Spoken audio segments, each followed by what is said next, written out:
everyone, welcome to my YouTube channel, my first ever video. I created this channel as a way for me to combine my two favorite things, makeup and true crime. In my free time, I really do love watching videos about true crime and missing persons cases and unsolved mysteries because I feel like it's very important to keep raising awareness, especially for those who are missing and still haven't been found, or there still hasn't been a conclusion for their disappearance or what happened to them. I wanted to create this channel because when I watch true crime videos, I found myself very distracted because a lot of times, like I'm doing right now, they're just sitting there talking about the case, which is great, and I love those cases. I usually have them on when I am doing something else, like cleaning or doing homework, just so I can like listen, but also learn more about missing people. My solution to me getting bored easily and to combine true crime and makeup, I decided to create a YouTube channel where I could do my makeup while also sharing with you true crime unsolved cases to help raise awareness. This way I could raise awareness, learn more about things that I find very interesting, do what I love, and not get distracted at the same time.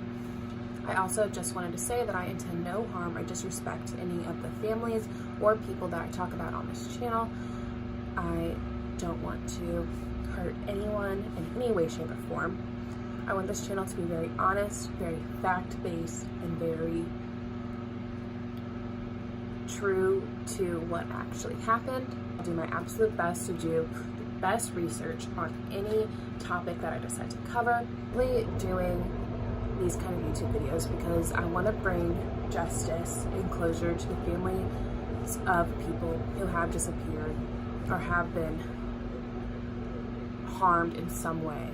I feel like the more publicity that is drawn to these cases, the more likely it is that it could be solved, more resources could be put towards them, and someone might have an answer one day to what happened to the missing people of the world. Anyway, I feel like please keep watching. You can see how I did my makeup like this, and you can also learn about a very interesting cold case. Well, I guess it's not a cold case because it's still open, but a very interesting case of a missing person who has been missing from South Carolina for over 25 years. Hey guys, what's up? So today we're going to be talking about the oldest missing persons case in South Carolina. This is the case of Dail Dinwiddie, and she disappeared 25 years ago out of Columbia, South Carolina. Okay, so here I'm just applying my primer before putting on my foundation. So Dail Dinwiddie was born on April 12, 1969 to her parents, Jean and Dan Dinwiddie, in Columbia, South Carolina. And more primer. So Dail disappeared when she was 23 years old. She was about 5 feet tall and only 100 pounds. Everyone that knew her said that she was a darling girl, that she was so friendly, and that everyone called her sweet spirit and an artist.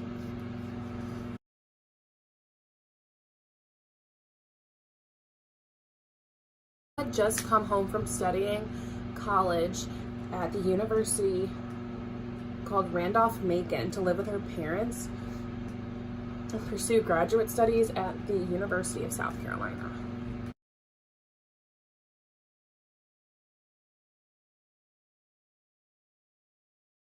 So in September of 1992, the band U2 was coming to their town, and Dail decided to go see them with some friends.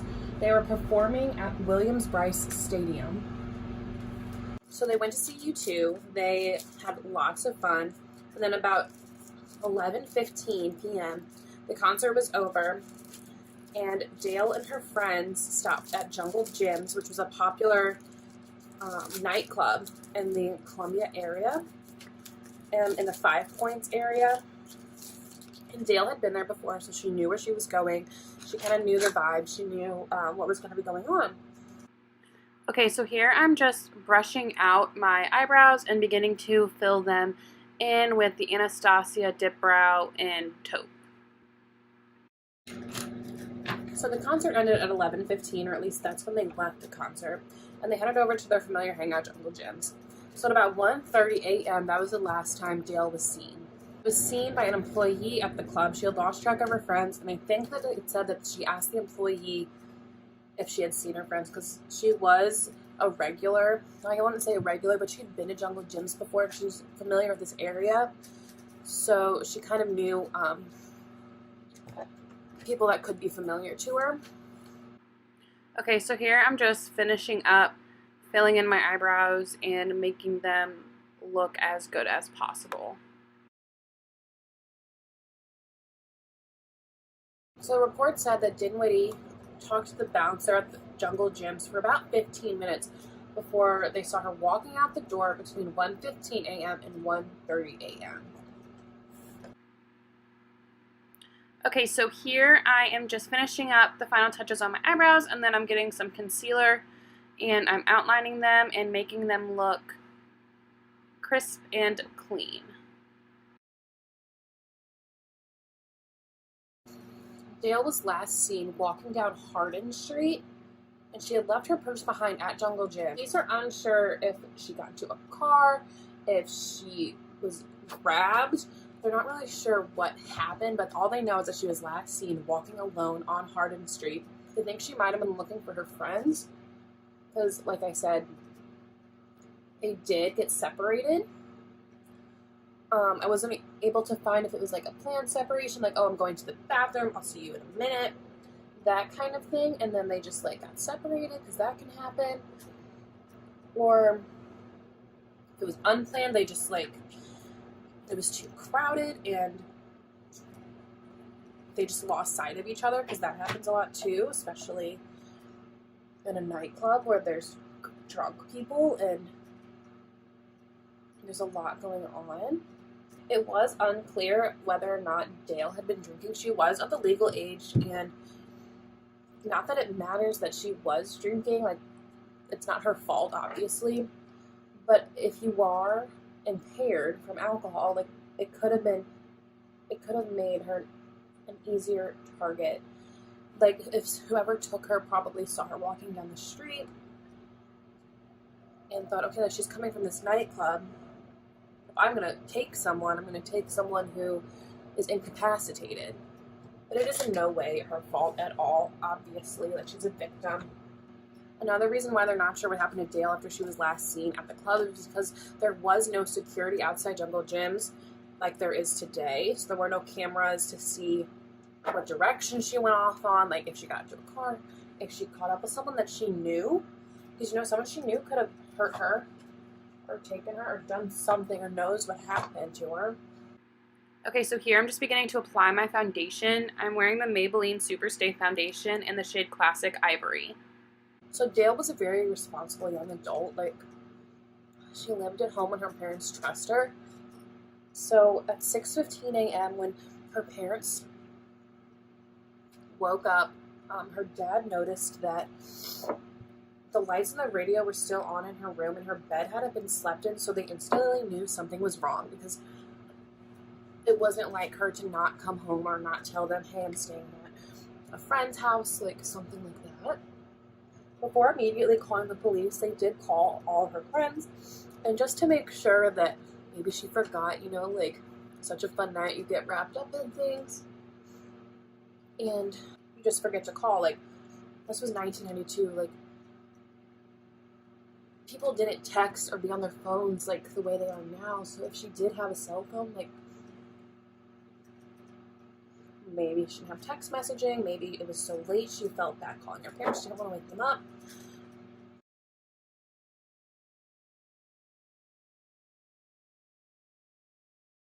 They called, they talked to their friends, and they told them that no one knew where she went. They got separated. They just figured that she made it back home. So after talking to her friends, she was officially reported missing at 8:30 a.m. by her parents. Okay, so here I'm just finishing up my foundation. I'm blending in the concealer around my eyebrows with my foundation, and then I'm going back in just to fill in some gaps in my eyebrows and brush them out. So immediately the Columbia police treated Dail's disappearance as a kidnapping, since everyone she knew said it was very uncharacteristic of her to just disappear without telling anyone. She was described by everyone as a cautious person who didn't like to be out alone in the first place, so it was very odd for her to be alone at 1 a.m. outside of a nightclub. So there had to be some sort of reason that led her to disappear. Okay, so here I'm just using a damp beauty blender to blend out my concealer. The local hunt for Dail soon became national. Without an official crime scene, however, it was very hard for police to gain forensic evidence because like a nightclub is going to have so many samples of DNA, so many fingerprints. It would be impossible for them to take evidence from jungle gyms, from the concert arena. They just kind of had to look where she was last seen and see if anything was out of place, anything was disturbed, like footprints, something knocked over, something that would indicate maybe a kidnapping or something that would indicate what happened to Dail. Okay, so really quick before moving on to my other eye, I'm going to set this eye with setting powder. The other reason why it was hard to figure out what happened to her is because there was also no body, so they couldn't examine her body and figure out, okay, like she died at this time, so the people who could be responsible had to be there at XYZ, that kind of thing. So that made figuring out what happened to her difficult. Okay, so here I'm just using that damp beauty blender again, and I am blending out the concealer underneath my eye and then setting it with setting powder. So some of the measures that were taken in order to try to figure out what happened to Dail were members of U2, which were the band that they were seeing, displayed her face and her picture and information on a video screen at the band's concerts following Dail's disappearance. Friends and family of Dail also distributed flyers at the following concerts as well. Okay, so I'm not really doing anything important here. I'm just making sure that my concealer didn't crease and then setting up my eyeshadow. Dail's disappearance was also being featured on television shows, news networks, and several publications across the nation. Okay, in the Morphe 35O palette, a big fluffy brush, I start by going in with the shade Sting, and then with a more defined fluffy brush, I go in with the shade Extra, more detailed in my crease. Dail's image has also been put up since she disappeared with her image on it, as well as a age-forwarded image of what she might look like today. Okay, so at this point, I'm still going in with Extra, and then with a smaller brush, I'm going in with Burnt Spice to darken up my crease. Authorities have also consulted psychics to try to figure out what could have happened to Dail. But they have exhausted any type of tip that has come forward throughout the years to try to figure out what happened to her. Here I'm just blending just to make sure all those colors flow seamlessly the further up the crease you go.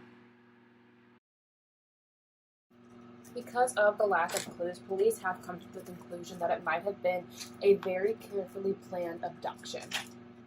They think that if anyone kidnapped her on an impulse, they would have been sloppy. They would have left some sort of trace behind that would lead to them figuring out what happened to her.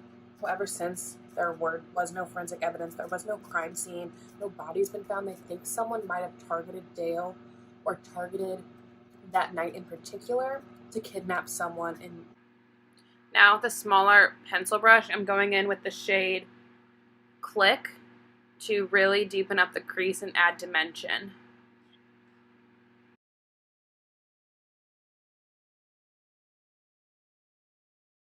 So Dick Harpootlian is a Columbia area lawyer and was a Fifth Circuit solicitor at the time and oversaw initial efforts to determine what happened to Dail. In his opinion, there might be a serial abductor out there that was targeting the U2 concert crowd, and then Dail was a victim of that. So that puts two and two together, like, okay, it was planned, and it could be someone serial who maybe followed the U2 tour, because crossing state lines does increase the difficulty for police to solve cases, just because it doesn't always link like, oh, this person went missing in South Carolina and then another person went missing in North Carolina. It doesn't always link up that it could be done by the same person. Okay, so here I'm going in with that pencil brush and then a slightly bigger brush to really blend all those colors together and make it look like a nice ombre effect. So a part of the serial abductor theory is that the abductor was going to the 5 Points area, which is where Jungle Jim's was, and looking for students or younger women that attended the concert, walking alone, seemingly disoriented or incapacitated. I'm still blending those eyeshadows to make them look seamless as possible. Throughout the years, police have checked over the 1,000 tips that they received in relation to Dail's case, and however, they've come up with nothing. They followed every lead, they followed every meaningless tip that came through the phone, and they still haven't found answers to what happened to Dail.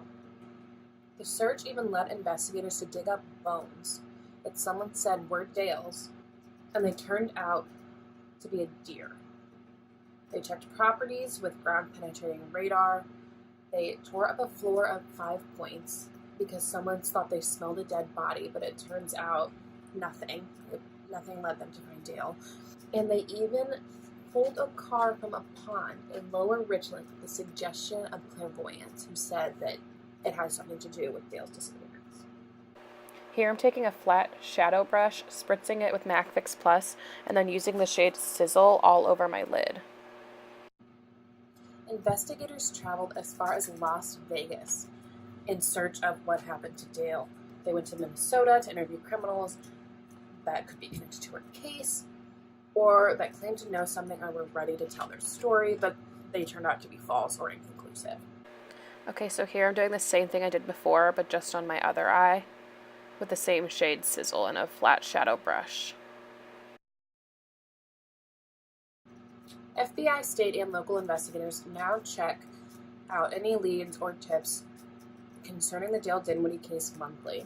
They also investigate any recently captured serial killers or abductors that could have been active during the time that Dail disappeared. Okay, so here I'm using a very small pencil brush and going back in with the shade Sting and blending it about halfway down my lower lash line. Officially, though, police haven't determined that Dail is dead. She is still legally alive, and her case is still open. She had no history of drug or alcohol abuse and was regarded as a responsible young adult. So until a body is found or they have an absolute reason to believe that she is dead, her case has remained open. So here I'm just using a felt tip eyeliner pen and doing a small line of eyeliner. Now, there are a couple theories that explain what could have happened. However, none of these have been confirmed. If these theories were true, they would be investigated. And so, again, these are just theories. The first theory is that she took a ride from someone she knew and found harm in that way. Maybe she denied someone's advances or something, or someone she knew was planning to hurt her, or she had some sort of enemy that she wasn't aware of. Here I'm just doing the eyeliner on my other eye. The second theory is that she took a ride from someone that she didn't know and met harm that way. Here I'm just going back in and doing one last quick blend of my eyeshadow. It's conceivable that she took a ride from someone she didn't know and was injured that way or disappeared because of that. So she could have rushed out of Jungle Jim's, headed towards some direction that she thought was familiar, and then maybe someone pulled up and just took her. Okay, so here I'm just using the shade Popular, and I'm doing a inner quarter and brow bone highlight, as well as sweeping the excess shadow from underneath my eyes. So this next theory is kind of confusing, so I'm just going to read it straight from my source. So there's arguments that it could be a conspiracy, so that the city or the government of South Carolina wants to keep this conspiracy quiet. they are trying to cover up something, like someone knows what happened to her, someone out there has to know what happened to her. You don't just disappear off the face of the earth for 25 years without someone knowing what happened to you.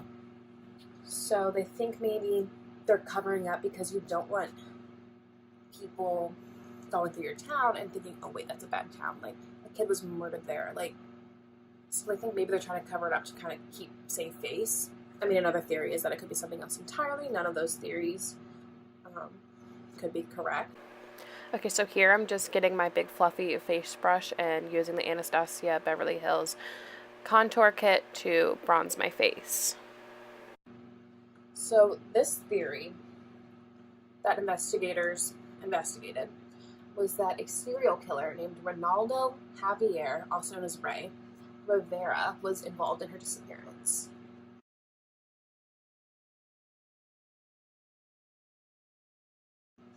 So Rivera admitted to murdering 4 women around the same time that Dail disappeared.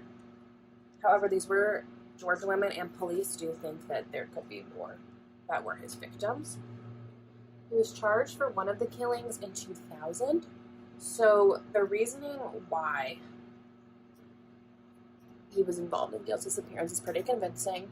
So Ray was actually a resident of Columbia in South Carolina and went to the University of South Carolina in 1992. So he was in the area. He could possibly be the person who did something to Dail, right? Because the university is located in the same 5 Points area where Dail was last seen. They're also investigating whether or not he was involved in the 1999 South Carolina disappearance of Paula Merchant, who was on her way to a church meeting when she disappeared and hasn't been seen since.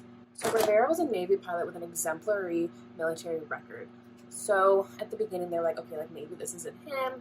However, he was convicted of a police officer's murder in 2004 and was sentenced to death plus 7 years, plus 7 life terms for related crimes. Authorities are uncertain if he is absolutely connected to Dail or Paula Merchant's case, and no charges have been officially filed against him. His interviews with him on the subject haven't been fruitful. He hasn't admitted, I guess, or not denied any connection to the case. Okay, so here I'm just applying my highlight and I'm using the Anastasia Glow Kit. So as of today, Dail's case is remaining open and unsolved. Okay, so next I'm going to contour my nose.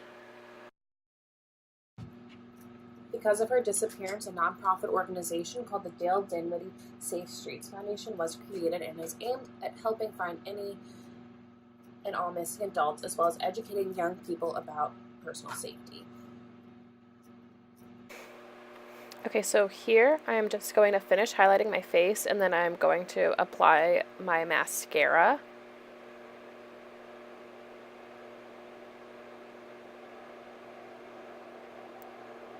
I got a little bit on my nose, so I'm just picking that off. And then I'm picking my lip color and I end up choosing the Kylie Matte Liquid Lip in the shade Low Key. If anyone has any idea or any clues that could lead to the solving of this case, you are urged to call Crime Stoppers at 888-CRIME-SC or 888-274-6372.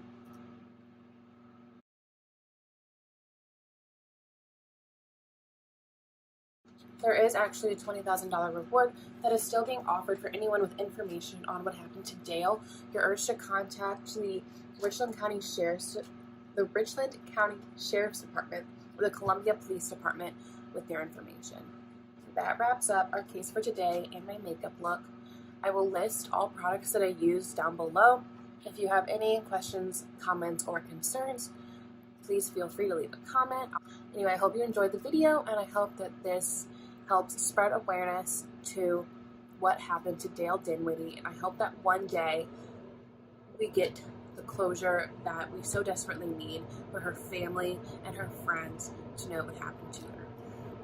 Anyway, thanks again for watching. See you next time.